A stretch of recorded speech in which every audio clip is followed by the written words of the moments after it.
আসসালামু আলাইকুম। আজকে আবার নিয়ে আসলাম আমাদের নকশা যে কীভাবে কলম বাঁধা হয় সেটা নিয়ে।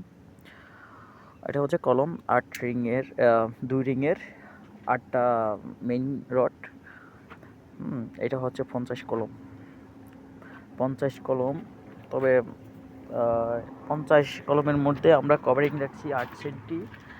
এখানের মধ্যে ডাবল রিং কীভাবে দেওয়া হয়, এটা যেমন এটা ৫০ রিং, আমি রিং রাখছি 42। তারপর আমার দুই পাশে যদি ৪ সেন্টি করে ৮ সেন্টি কভারিং দিই তাহলে এটা ৫০ হবে। এখানে আবার সিস্টেম আছে খাটটার মধ্যে। অনেক সময় দেখা যায় ৫০-৬০ নকশার মধ্যে যে ৩ রিং, অনেক সময় দেখা যায় ৫০ রিংয়ের মধ্যে ৫০ ভীমের নকশার মধ্যেও ৩ রিং।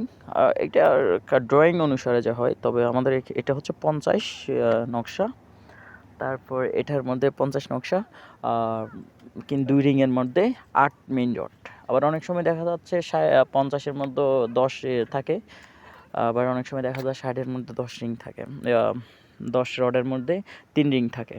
এটাই ড্রয়িং অনুসারে যাই কিছু। ওকে, ভালো থাকবেন। নেক্সট ভিডিওর জন্য আসসালামু আলাইকুম।